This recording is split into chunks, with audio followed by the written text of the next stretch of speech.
Miss হবে না আপনার পছন্দের টিভি শো। দেখুন জি5 অ্যাপে একদম ফ্রি। কেউ একজন আমার গলায় ওই ভারী কলসি বেঁধে দড়ি ঝুলিয়ে দিয়েছিল।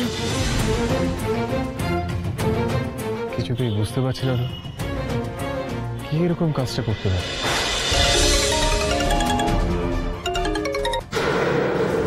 দূর বাবা, বারবার ফোনটা কেটে দিচ্ছে কেন? ঘটক দিদির খবরটা তো দিতেই পারছি না ওকে।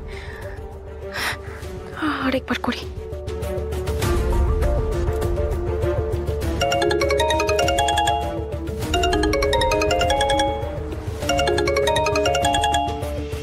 হ্যালো।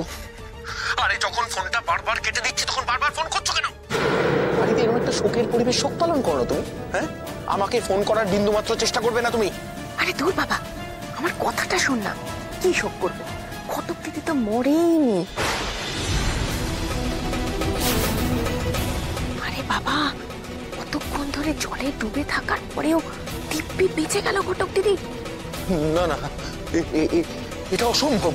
কোনো একটা ভারী কলসি গলায় দিয়ে কিভাবে কিভাবে কিভাবে? তুই চুপ কর না, আমার তো অন্য ভয় করছে।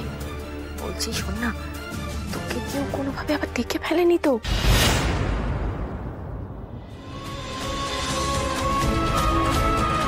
না আমাকে, না না না, আমাকে কিভাবে দেখবে? আমাকে না মানে যদি কোনোভাবে মানে এই শোনো, আমাকে যদি কেউ দেখে থাকে আর আমাকে যদি এই কাজের জন্য শাস্তি পেতে হয় তাহলে কিন্তু আমি একা শাস্তি পাবো না, তুমিও ফাঁসবে, মনে রেখো। তুই সব কি বলছিস আমি বুঝতে পারছি না। আমি কিন্তু কিছু করতে চাইনি। হ্যাঁ, আমি কিন্তু যা করেছি সব তোর কথাতে। হ্যাঁ ঠিকই শুনেছ, আমি তোমায় ফাঁসাবো। তুই এটা করতে পারিস না।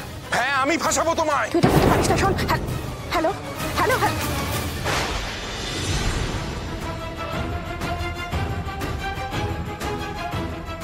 কে কে ওখানে? কে?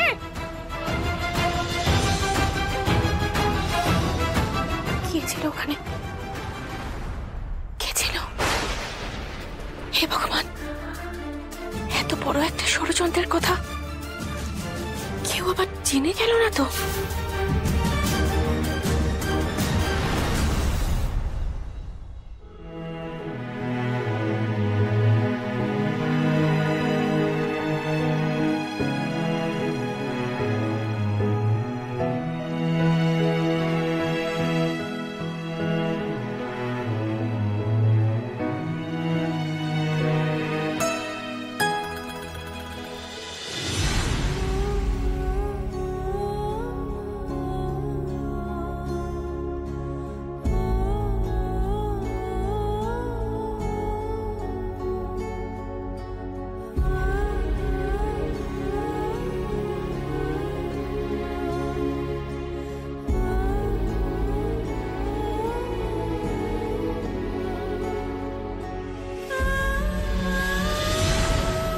বদ্দি,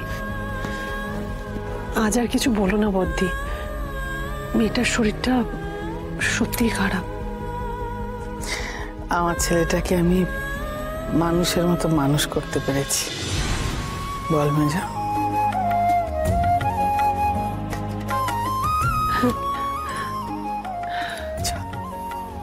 চলো।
কেউ একজন আমার গলায় ওই ভারী কলসি বেঁধে দড়ি ঝুলিয়ে দিয়েছিল।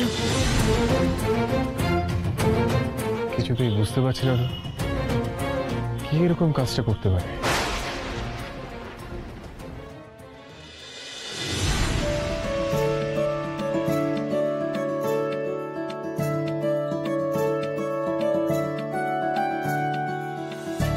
গোডাউনে যেদিন আগুন লেগেছিল ঘটক দিদি ঠিক এইভাবেই আশপাশটা ঘুরে ক্লু বার করেছিল, আর ঠিক ওইভাবেই কালপিটদের শাস্তি দিয়েছিল। আমি কি একটাও ক্লু খুঁজে পাবো না?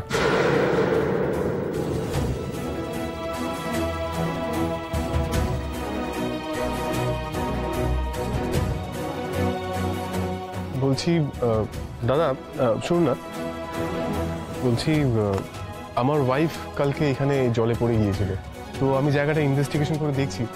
বলছি এমন কাউকে কালকে দেখেছেন? দেখে সন্দেহ হয়? না, দেখিনি তো।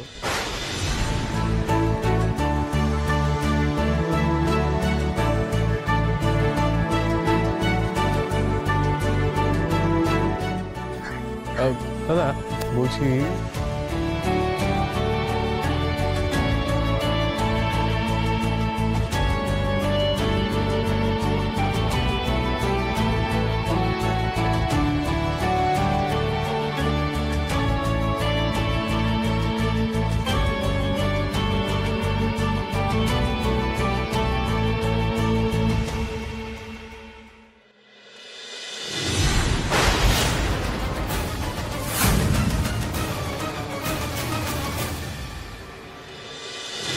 জি5 ডাউনলোড করুন আর সব এপিসোড দেখুন একদম ফ্রি।